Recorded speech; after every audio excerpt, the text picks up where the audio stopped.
Okay, I think we'll go ahead and get started. So I want to say hello to everyone and welcome to today's webinar, which is entitled Modeling Ontologies for Existing Taxonomies. And I'm Jim Sweeney. I'm Director of Product Management here at Synaptica, and we'll do just a brief introduction before we get started with the actual session. So what we'll be looking at in this session, Bob Kasenchak and Ahren Lehnert will be talking about how to create, develop, and maintain ontologies from existing taxonomies that you may already be using across your enterprise. What we'll look at today, covering topics like modeling strategies for determining and establishing relationships within the ontology, identifying values, properties for concepts, applying and leveraging resources like linked data, and several other things to consider as you look at making this type of transition from taxonomies moving towards ontology work. The webinar today is going to be around 45 minutes. We'll take about 30 minutes for the presentation, 10 or 15 minutes following that for online Q&A.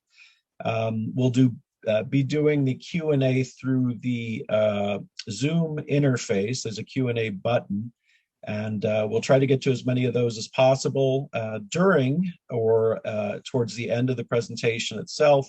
And we will certainly be sure to follow up by email on any of those that we can't get to during the session today. So just a brief review of our company, Synaptica, and then we'll jump right in. Synaptica was founded in 1995 by Trish Yancey and Dave Clark, who are actually still both at the helm today after a couple different transitions over the years.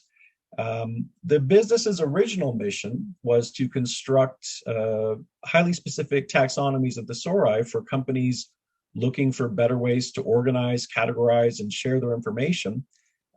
Specifically at that time, what was the fast evolving World Wide Web.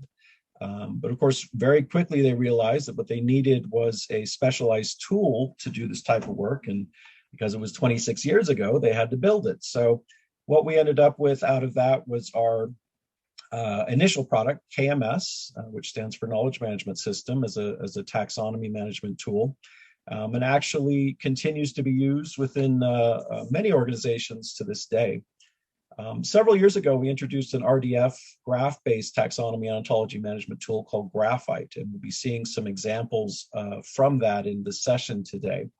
And really, both KMS and Graphite act as a centralized hub in most cases, in which various types of controlled vocabularies, from simple lists to dictionaries, taxonomies, ontologies, can all be consolidated, standardized, maintained, and then distributed to users and applications across an enterprise with the goal of providing standardized and consistent usage and language throughout the entire organization. So really, today, Synaptica's mission is to help businesses organize, categorize, and discover the knowledge that exists across their enterprise. This will be our first webinar of 2021. We'll be presenting more over the coming year, looking at other knowledge management strategies and best practices. We're also putting together one with our partner Ontologies that we're very excited about. They provide the GraphDB database that's used with our Graphite software.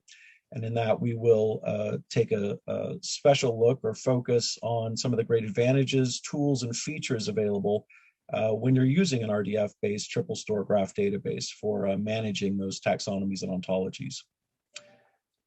So without further ado, I'll turn it over to Bob Kasenchak, our Senior Manager for Client Solutions, and Ahren Lehnert, our Senior Manager for Graphite. Go ahead and take it away. In this webinar, we will cover why you should develop ontologies, reviewing and assessing existing taxonomies, drafting a target ontology structure, and connecting ontologies to data and content. In a recent article from the ACM reviewing a history and state of the semantic web field, Pascal Hitzler writes, in a semantic web context, ontologies are a main vehicle for data integration, sharing, and discovery, and a driving idea is that ontologies themselves should be reusable by others. We agree with this sentiment, And there are many good reasons to develop an ontology for these purposes within your organization, including reusing and expanding existing taxonomies and connecting data and content to create knowledge graphs. For most of us, whether from taxonomy backgrounds or not, the term taxonomy can often include terminology in lists, taxonomies, and thesauri. Probably the most common use of taxonomy is as a description for a hierarchical structure with basic elements such as concept labels, properties such as definitions and scope notes, and relationships including broader term, narrower term, related to, and used for. Another way to think about taxonomies is to say they are primarily built in SCOS because they support hierarchical structures and basic taxonomy tenets. This differs from ontologies because they are supported by the semantic relationships and expressivity of classes in OWL. I'm not going to cover everything in this table, and we'll make sure we get these slides available to you after the webinar.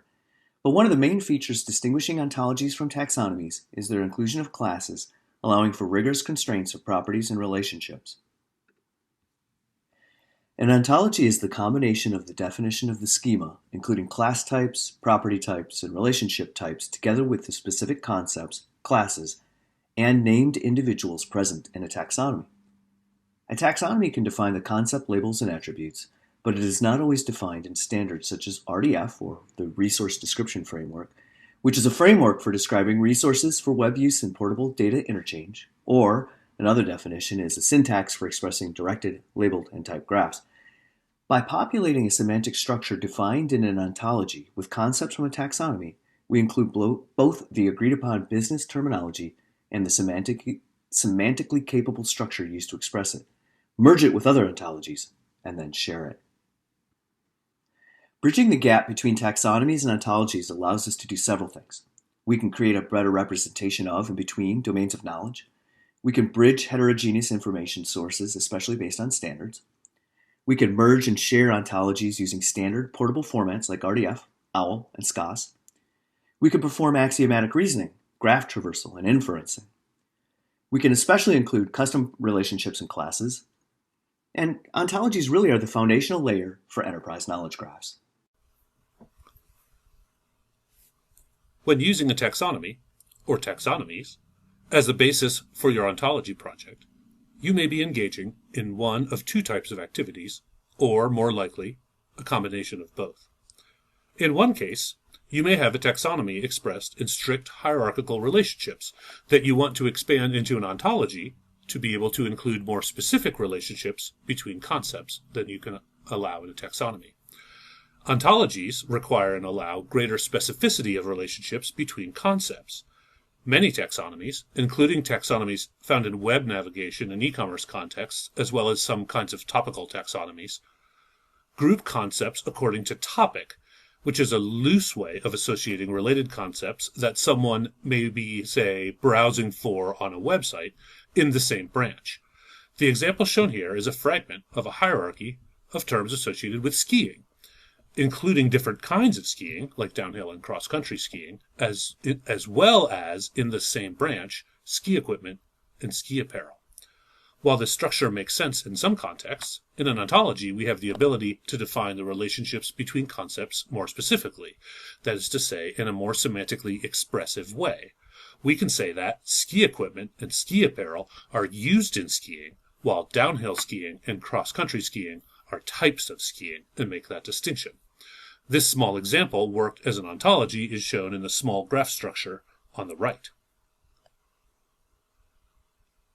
Another related use case, which may involve the process described on the previous slide, is to connect several data sets, including a taxonomy or taxonomies and other vocabularies, lists, or content repositories, into a semantic network, essentially a knowledge graph, using an ontology to underpin the structure and relationships of the objects shown here, including a topical taxonomy. Using the taxonomy as a topical index in the ontology, in this example drawn from scholarly publishing, published papers have metadata about their authors, affiliations, and other publication-level metadata, as well as topical tags from the taxonomy for information retrieval by concept. We can design an ontology to connect these data sources to be objects in the same ontological system, essentially a knowledge graph, that we can query, and further that later we can make inferences about.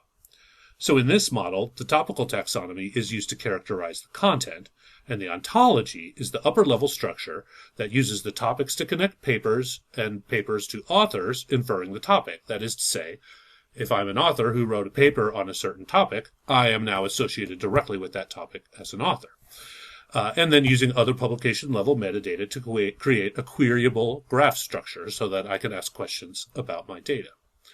So redefining every relationship in the topical taxonomy in a more specific way, as described on the previous slide, may not be necessary at this time, although it is necessary to express it in RDF at minimum and be able to make best use of the ontological structure. You may want to go back and redefine all the relationships in your topical taxonomy more specifically at a later date if you want to.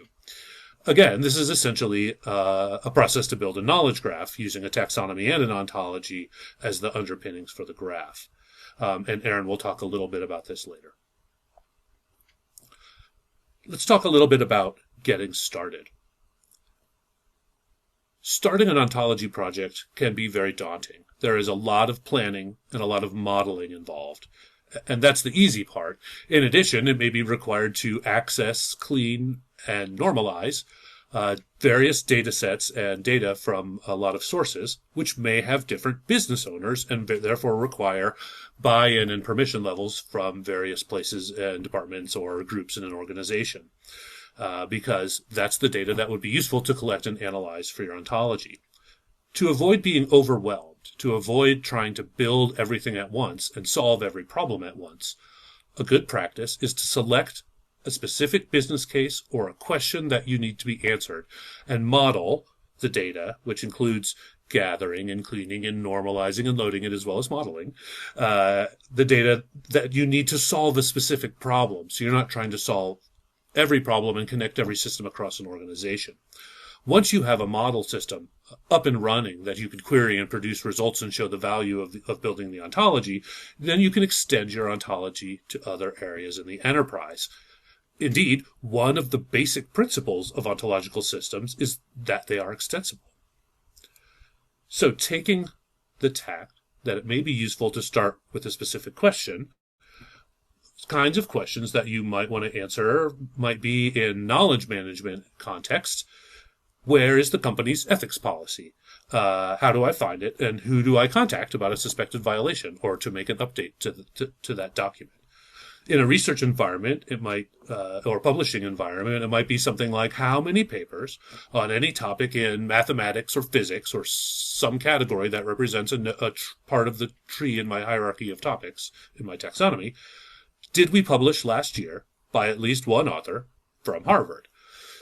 In sales or business intelligence or business analytics context, you might just want to ask something simple like, what were our sales last quarter? Or how many widgets of type N did we sell last quarter? How many of them were read? So if you select a business question, then you can gather, connect systems, and model the data around it, and then expand it. Because a focused business case can provide a valuable starting point for designing and modeling your ontology, as well as a way to solve basic problems like, what are the software requirements? Do we have all the software that we need? What systems will we need to integrate? And how do we make them talk to each other? And last but not least, how do I get buy-in from the different stakeholders across my organization or in departments or heads of departments or who own various data sources or pieces of technology, and get their consent and buy-in and hopefully enthusiasm about this project? So, going from the project planning level a bit more granularly down to the vocabulary level, as you're reviewing and assessing your current taxonomy structures for suitability for using in an ontology, you'll be designing and scoping the outlines of your project to figure out what the objects and relationships between them are in this system. So you'll need to assess your existing taxonomy for use, deciding whether you need to remodel it. So you'll need to review the hierarchy to examine and evaluate its broader, narrower relationships that may need to be redefined more specifically with ontological relationships. Some hierarchies, or parts of hierarchies, are perfectly suitable as is for leaving as broader, narrower relationships. These include strictly defined structures that do not include the ambiguity of topic and concept, like in my skiing example. But in this small fragment, all the narrower terms here are examples of industries. Their broader term, industries, contains all those in a perfectly legitimate, broader, narrower relationship. So while we need to convert these to an RDF description to use in the ontology, we don't need to reconsider, remodel, and reestablish the relationship between all these terms. This arrangement is fine, as the relationship between these broader and narrower terms is strict, and it's used to model their relationship, if you will, as subcategories. However, other parts of your hierarchy may need to be reconsidered and remodeled. To return to my example about skiing from a few slides ago, in which subtypes of skiing were mixed together on the same level in the same branch as siblings with apparel and equipment and other things used in skiing, is an example of how this problem arises when topical concepts and their subconcepts are mixed together with subtypes and loosely related concepts, which again, to be clear, is perfectly fine in many taxonomical environments, but in an ontology, this can and should be respecified as more specific relationships. So this small example shows a bit of hierarchy that mixes concepts and topics. While building costs are a topic related to building design, costs are not a type or example of building design. Many taxonomies are constructed this way, in which all of the topics around something are jammed in as narrower terms. In an ontology, you have the opportunity to respecify these relationships in a more useful way, so you can ask better questions about it. So to return to my example about skiing, this hierarchy mixing topics and concepts can easily be remodeled to define and explicate the relationships between the concepts, as well as to model more accurate representations of each topic. So in the remodeled hierarchy on the right, ski apparel is now under apparel, and ski equipment is under equipment, as those are valid subterms of equipment and apparel. And then ski apparel and equipment are related to skiing with a custom relationship that they're used in skiing. So you've removed them from the same level as types of skiing, put them in a more specific place, so they're better semantically defined according to their broader term. And now I have a custom relationship to skiing that I can better leverage, in my ontology. So, it's important that we can retain and refine the relationship between ski equipment and skiing using an ontological relationships, so now they're defined as things used in skiing and making them separate from being roughly grouped as concepts under skiing along with the subtypes of skiing. This is an associative, that is to say related term relationship, not a hierarchical one. Now that we've put them in a different part of the hierarchy, we're relating them across as essentially a fancy ontological related term, which is more semantically expressive and more semantically precise. This provides better conceptual and domain modeling in your ontology, and a little bit about this later. Similar to reviewing and assessing the quality and state of the hierarchy in your existing taxonomy, you will also want to assess the same thing about related terms. Related terms in a taxonomy also require consideration, because in many taxonomies, I would say in most taxonomies and thesauri, a single RT type is used to relate terms, which is often described as a see also note directing people interested in topic to another topic. So if I'm interested in dogs, I might have that RT'd to dog food, so that maybe you can point me to content related to dog food when I look at content related to dogs. But in an ontology, we can and should redefine RT relationships to, just like in the hierarchy, more specifically and more semantically expressively explicate how concepts are related, including any relationship we can define and declare. So you don't have to be limited to relationships that you already have. You can make up your own relationships. So in a taxonomy, skiing and ski equipment might have an RT relationship, and dog food might also have an RT relationship. What we're not asserting in a taxonomy is that that's the same relationship. Skiing does not eat ski equipment.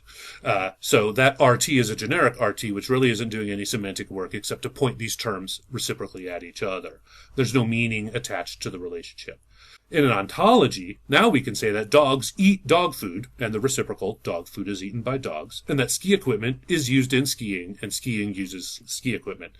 Now we've specified these RTs, customized them to the relationships that we need. They'll probably be useful elsewhere in your structure. And now we have a more specific and expressive way to relate those things that doesn't make it look like we're asserting that that RT is doing the same work. Lastly, in this section, the same process of analysis and consideration should be applied to other fields associated with terms in your taxonomy.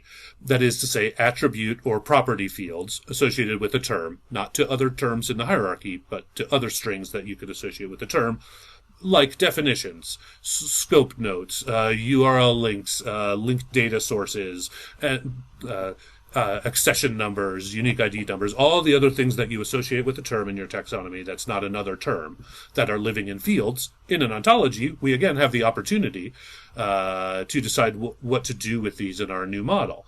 Taxonomies and thesauri can generally have any kinds of information stored in these fields, which may include maps to other terms and whatever else besides definitions and stuff. And basically any kind of information that you want to associate and store with a term besides the relationships in the hierarchy. And in an ontology, some information that's contained in attribute or property fields will probably remain as property fields in an ontology. An ontology works that same way, where you can have a number of data fields associated with a concept that aren't other terms and fill them in with information. It could be a date, a latitude, longitude, a time, an ID number, or whatever. But other attributes in your taxonomy, you might want to convert to objects in your ontology so that you can specify the relationship between them. If you have, for example, a field in your taxonomy that contains information like associating a disease with a drug that treats it. So you have a taxonomy of medical diseases and conditions, and you have a term called diabetes, and diabetes has a field that you filled out that says drug, and it says insulin. You might want to take insulin and the other drugs, convert them into another taxonomy, essentially another set of objects, and create a relationship between those objects in your ontology. So that instead of having an attribute field, now you have another object that you can query and model, which might be more valuable in some circumstances. So that you can structure, control, describe, and query that information. So when considering which attribute fields you want to leave as properties, as fields associated with a term, and which should become other objects in your ontology, you need to really go case by case, but there are a few sort of helpful guidelines and rules of thumb. If the information in the field could usefully be modeled in another controlled vocabulary or list, like drugs, like geographical locations, like names of organizations, it should be considered for elevating, if you will, to object status in your ontology. On the other hand, things like numbers, IDs, URLs, big free text fields like definition and scope notes are probably very likely best left as property fields. Usually in an ontological situation, you can also restrict the kinds of data that goes in a property field. This has to be a number, this has to be a URL, an email address, a date, or something like that. As always, though, remember that ontologies are flexible and extensible.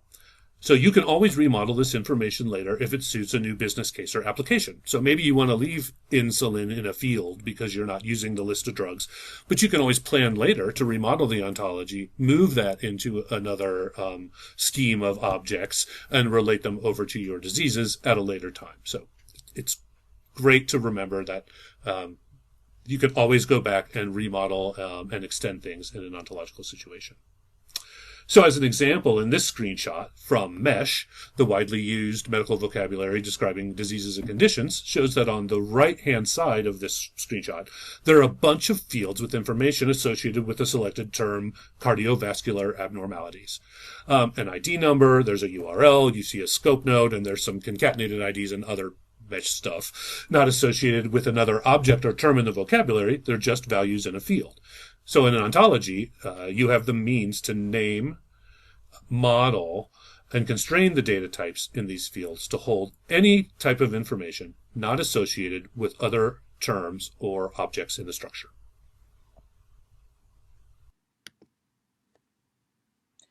After reviewing your taxonomies, it's time to perform a gap analysis between the taxonomies you have and have reviewed and the elements of an ontology which will meet your requirements as defined in your problem statement and business use case.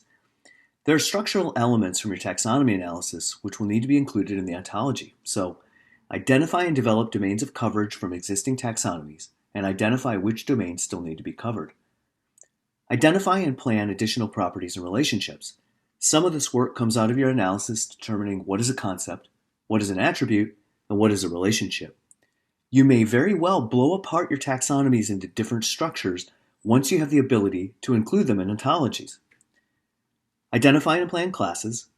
Although you didn't have classes in your taxonomy, they may have been built in as cross-hierarchical categories or through the use of faceted taxonomies. In other words, several taxonomies with different domains which are already mostly or completely mutually exclusive, like people, topics, document types, or locations. There are also conceptual elements from your taxonomy analysis which need to be included. These include categories, collections, concepts, and relationships which must be made explicit when designing an ontology structure.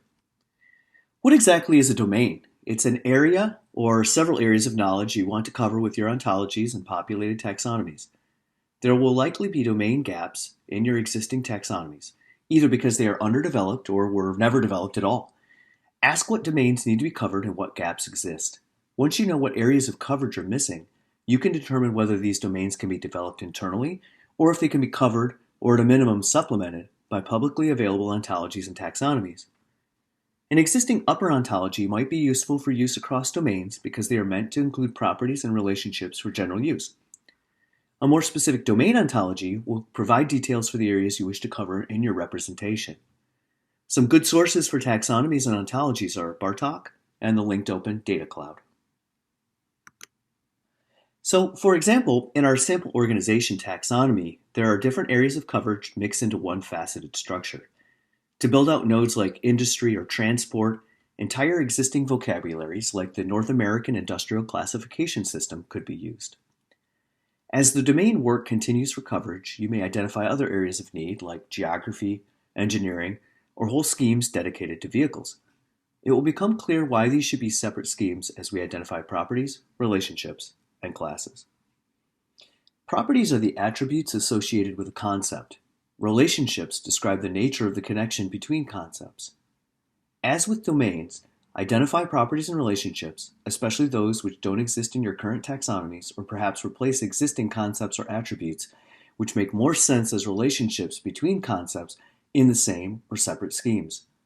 When identifying these properties and relationships, work from what exists in your taxonomies, but consider that some existing properties might be better expressed as a relationship in your ontologies. For instance, a property value of location might turn into a scheme of locations and a relationship has location as it is expanded. We gain more clarity on the separation of schemes as we determine which properties to include. For example, almost every concept should have a definition, regardless of which domain it is a part of. However, latitude and longitude only apply to geospatial locations and are unnecessary when describing modes of transportation. Similarly, people have a date of birth while man-made objects have a date of construction, publication date, or founding date. While properties don't need to be completely mutually exclusive, those which are domain-specific help us to model the domains and classes. Also, consider during modeling that properties have data types such as string, integer, Boolean, URI, date, and time, which must be determined at the time they are created as well. Understanding the information each property is meant to hold will help determine what data type it is. Likewise, relationships can be general, like has broader and has narrower, but specific relationships like has part, is part of, or has birthplace are specific to domains and their relationships to the properties for each concept. They also define the relationships between two domains. Has birthplace would make most sense between a scheme representing people and a scheme with geographical locations.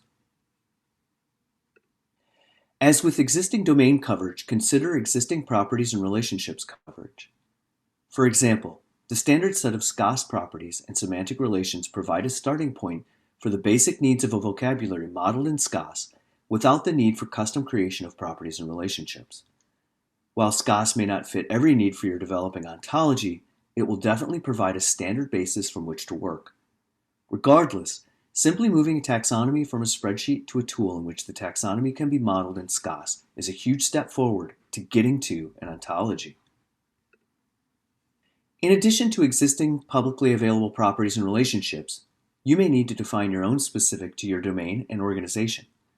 For example, here we've defined properties and relationships specific to vehicles, including curb weight, vehicle make, vehicle model, and vehicle year. We've also defined some custom relationships. Some are unidirectional, such as has color, and others are bidirectional inverses like has manufacturer, manufacturer of. Defining the need for these properties also provides a cyclical feedback into our domains. Are colors a controlled list populating a property, or a whole vocabulary of thousands of colors? Do we define manufacturers internally, or do we reach out to pre-existing data sources for manufacturers and their makes and models? Simply by defining properties and relationships, we're defining needs for domain coverage and data sources. Classes provide an abstraction mechanism for grouping resources with similar characteristics. Just as properties and relationships can be derived from topical domains and vice versa, so too can classes. Maintaining simplicity, you may define a class people which corresponds with a domain vocabulary called people. This class can include generally applied properties like description and specific properties like birthdate. Ontology systems support hierarchical classes and subclasses with inheritance, so there must be a plan to define which class is the most general, which subclass inherit from each class, and which properties and relationships exist at each level. For example, preferred label defining the concept name should exist at the top class for all terms, while is part of may exist at the narrowest leaf level describing named parts of a vehicle. For ontologies, using OWL can help define properties and relationships, but it really gets us to the next step of defining classes. Classes enforce validation on property values. Whereas in a taxonomy, there may be some business rule validation against circular references, a parent term being its own child, etc., there are no constraints on other types of validation. OWL allows ontologies to provide logic unsupported by taxonomies. Here is a list of OWL properties and relationships which support things like cardinality in order to restrict the minimum or maximum number of values for a property. We also see a complement which defines that a class extension, which is the members of a class, consists of individuals not members of the class extension of the complement class. In other words, there are individuals which are not in a class. Intersections define concepts belonging to one or more classes, and unions include concepts which occur in at least one of a set of classes. Other publicly available upper ontologies include Dublin Core, Friend of a Friend, or FOF, and Schema.org also define standard properties and relationships which could be used. In this class for geography, we see properties and relationships specific to the class, as well as general properties and relationships defined in SCOS and in OWL. Combining them allows us to reuse standard properties and relationships while also defining our own specific to our needs. On the left, we can create hierarchical classes and subclasses which inherit properties down the structure. All concepts would get standard properties like preferred label, and relationships like has broader, has narrower, whereas concepts in the first subclass would get all properties plus latitude, longitude, and shares bordered with. At the leaf node, concepts will inherit all of the above properties, as well as more specific relationships to the countries, counties, and cities. Modeling your ontologies visually as you plan out schemes, properties, and relationships can help to define what makes sense and what's missing, whether you have taxonomy concepts to populate the schemes yet or not. Here, we have the original organization taxonomy with some portions broken out into engineering and vehicle schemes. The NAICS at a high-level geography scheme has been added. The NAICS is well defined and is publicly available. The other schemes are just starting to take shape in properties, relationships, and concepts. There are also probably many schemes we haven't even yet considered which will need to be added. Despite the progress, we could clearly see what's here, what needs to be added, as we could continue to transform our existing taxonomies and merge them into one or more ontology structures. In the concept itself, we see these specific properties based on its context in the ontology and its applied classes. And we could see these applied in context visually as well. As mentioned at the beginning of our presentation, ontologies are the foundational layer for a knowledge graph. A knowledge graph, put simply, is the combination of an ontology and content which may live inside your organization and perhaps be combined with information living outside your organization in public or paid sources. Documents, databases, websites, and people internal to the organization can be combined with information outside the organization using the ontology as the common domain representation, tying it all together for presentation through a user UI. In summary, many organizations have existing taxonomies in spreadsheets and other non-RDF formats. Analyze taxonomies and then create an RDF-based semantic schema to represent the structure of these taxonomies.